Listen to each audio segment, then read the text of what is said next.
So I've been waiting for this album since I was in high school. After 20 plus years, my expectations have slowly evaporated over time, but that's not to say I don't very much want new Peter Gabriel music. It's just that after that amount of time, it starts turning into a it's here when it's here, I guess, situation. There's also the issue of his numerous interviews over the years where he's claimed to have had many dozens of songs, or at least ideas, mostly finished, whatever that meant. Honestly, though, the more time went by, the more I got the sense that he wasn't particularly interested in any of the material or something, and it caused my general excitement to wane. I understand that he takes his jolly time in between albums, and that he did, in fact, work on other covers projects in the meantime, but yeah, this all to say that I think I came into I.O. about as neutrally as one can while still being a super fan. 2002's Up coincided almost exactly with my getting into his and Genesis back catalog. It was and is a solid album with a few of his all-time classics on it, but that was so friggin' long ago at this point that any expectation as to what new material might be was anyone's guess. In the intervening time, we've had, two or three tracks, Amazing, the one from Wall-E, and that Edward Snowden song. Anyway, add on top of that I.O.'s unusual track-by-track, month-at-a-time release, not knowing for sure what the running order would be and having to wait a year before getting the entire effect and entire picture in one sitting. It made for a different kind of interaction with the material, which I don't know whether it was really beneficial one way or another.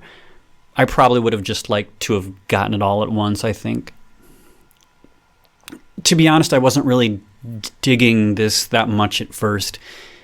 As each track was dropped, I felt mostly meh, but with the exception of The Court and Love Can Heal, a lot of the tracks to me felt like sideways rewrites of his old songs, and I was mainly disappointed by the lack of anything particularly interesting going on rhythmically outside of a couple of songs. I said that I didn't really have any expectations, but I guess the one expectation that I did not expect was how much I love and look forward to Peter's rhythmic and percussive sensibilities. And at first it was just too startling on I.O. The lack of strong world music influence, polyrhythm, a lot of these issues still apply in one way or another, but after finally getting a few spins with the whole album as intended, it's become much easier to engage with its intentions, Peter's intentions on the work, its mood, its tone, the message it's trying to convey. Starting off with what I think are its absolute strengths, I can hands down say that this is Peter's best on the whole lyrical effort. He's always been a fine lyricist, but in the past he's generally leaned on short phrasings and abstractions and simple repetition. To me, this feels like the first time that he's really comfortable in just saying things, saying everything that he wants to say, and this can't be overstated enough how not preachy it all comes across. Not to dump on you two, but all you have to do is listen to a lot of Bono's lyrical output in the last couple of decades, or really any albums in general that attempt to convey big, broad, meaningful life lessons. There's almost always some eye-rolling ham-fistery to those endeavors. Junk and baggage that I thought were inherent to some degree, that there was no way to avoid the greeting card nature of it, but Pete somehow pulled it off here. I generally don't pay a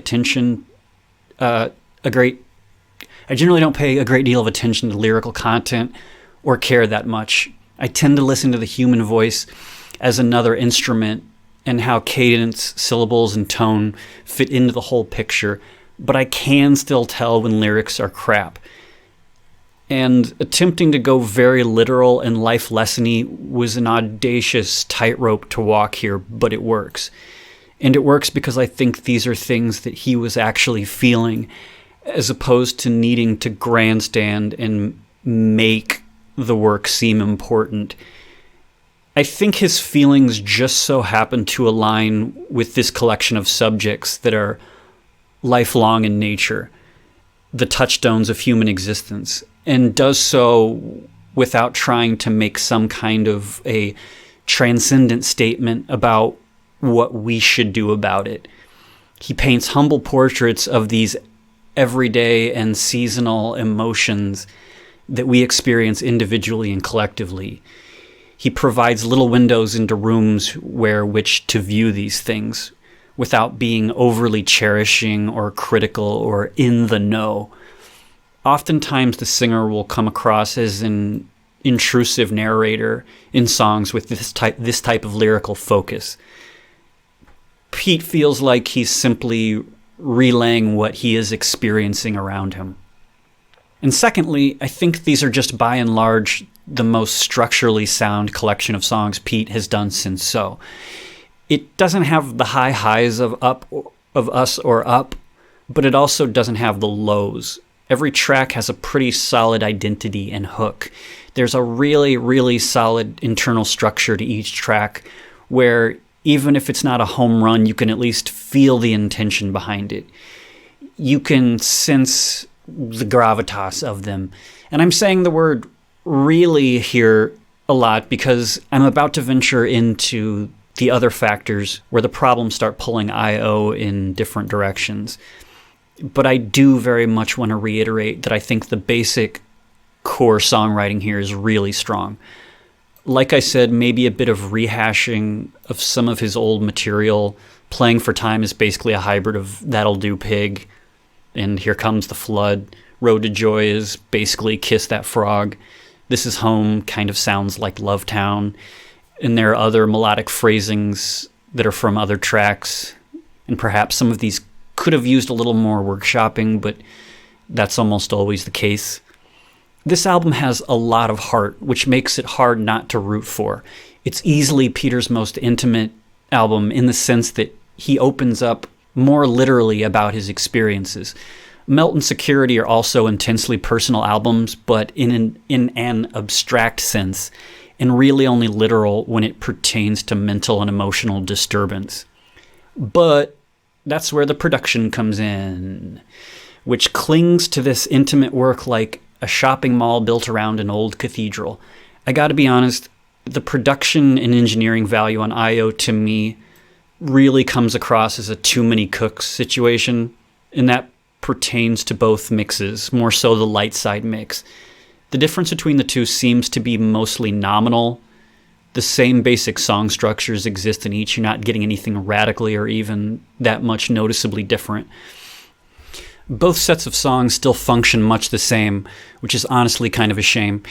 Even listening to both mixes of some of the tracks at the same time, all I could really pick out was that the light side mix seems to be more crowded, emphasizing an ethereal landscape that's trying to fit everything into the mix. The dark side mix to my ears seems to be slightly more stripped back, emphasizing the ensemble band more, especially the drums, creating dropouts where we actually get some relative quiet and thus contrast within songs. There also seem to be small synthesizer parts present that aren't in the light side mix. Overall, I think the light side mix tends to be the busier of the two. It sounds like it's the catch-all mix, that there were 3 different directions that Pete thought about going in mood and texture-wise for this album. One feels like a regular rock ensemble album, one feels like an ambient album, and one feels like an extension of the New Blood orchestration stuff. And the light side mix just does all 3 of them at once. Like I said, though, the differences between the 2 mixes are nominal, especially if you're listening with headphones. Even though the light mix is more cluttered, it still has some elements that are cool that the other mix is missing, and vice versa. But regardless of mix, there's just the basic problem that too much is going on here. Too many elements are floating around in the available sound space, and it often turns into a wash of sound where nothing really gets to stand out. Giving them the benefit of the doubt, though, maybe Peter and his team and his band were listening to this through a multi-$1,000 surround sound system where it's probably mind-blowing and sounds fantastic. But, you know, your average Joe has 2 stereo monitors at best. Stuff needed to be cut out. This album needed someone taking a hatchet to the mix because I can almost guarantee that nearly every song would have benefited from being gutted or trimmed. On top of that is also the issue that there's not enough contrast between the highs and the lows. There's not enough strong low-end punch. So in conjunction with the basic instrumental clutter, it makes it difficult sometimes to focus on any one thing. The human ear can only really pay attention to maybe 3 vital elements within a song at a given time. Even in the tracks where there's not an overuse of musical elements, there's still also the problem of an over-reliance on reverb. Both mixes are just too cavernous and atmospheric. Elements bleed together in the peripheries, making it sound more cluttered than it probably is. I understand that they were likely going for a floating ambient landscape, especially the light side mix. But like I said, those ambient textures are often simultaneously competing with classical orchestration and the rock ensemble. Even a very minimalistic track like So Much still feels compelled to fill in every crack with a droning pad swell and ambient choir vocals once the accompaniment for the piano kicks in. This album seems afraid to really let anything just sit. Speaking of, I love Tony Levin. Where is he? He's basically non-existent on this album, or at least in the mix.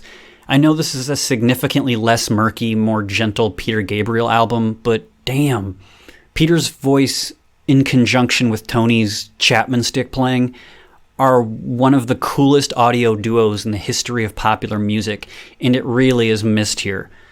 But this kind of speaks to the lackluster ensemble in general, which often feels tacked on to the ambient and orchestral and loop-based stuff. It often feels like the band is just kind of tagging along obligatorily. I'm not sure exactly what was going on here, what the initial focus was. Did the band jam these out first and then they piled a bunch of other stuff over it?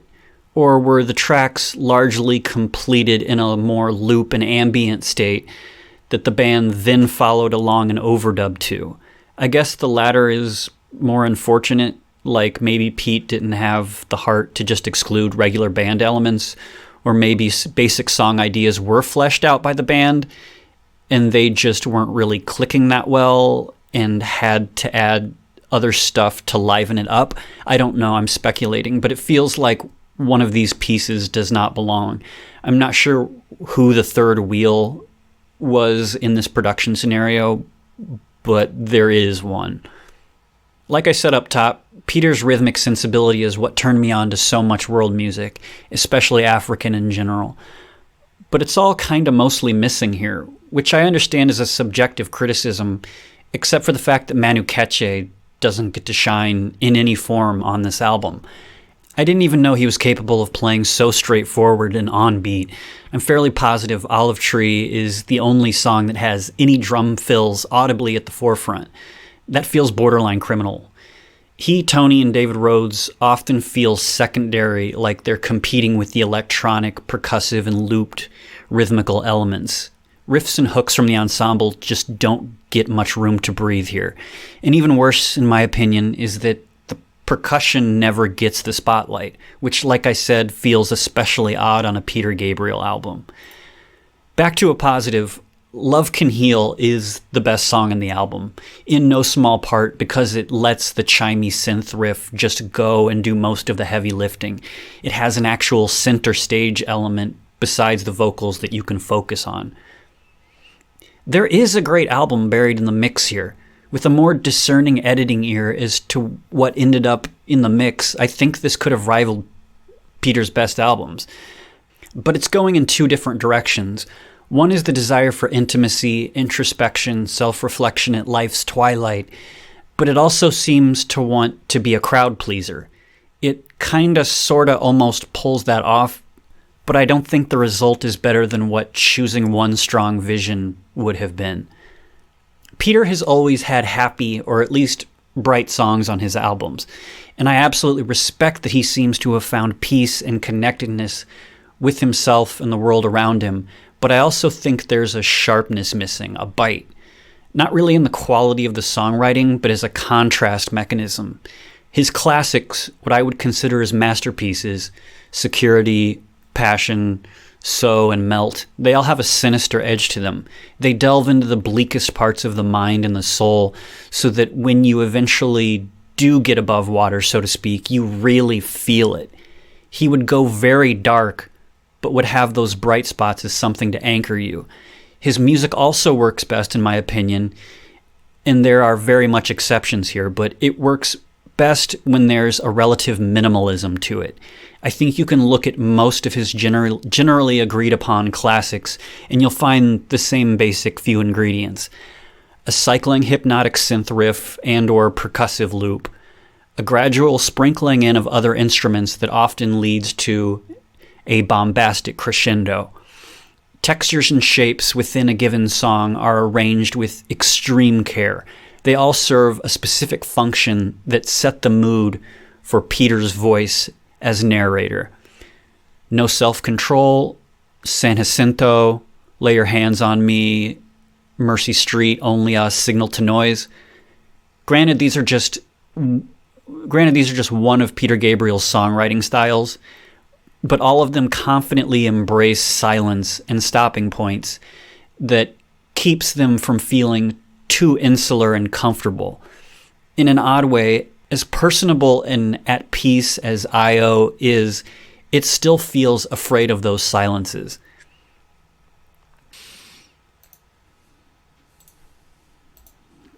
Criticisms aside, I love Peter Gabriel dearly, and I appreciate all the music that he makes. The problem with someone like him is that he has so consistently tapped into transcendence with his music that it has pushed the bar up really, really high. Not that those heights are no longer attainable, but it makes proper perspective this close to the release of I.O. extremely difficult. I have a hard time letting new music from him properly breathe and exist on its own because I borderline fetishize his classic albums. So yeah, thanks Pete, and go out and listen to it.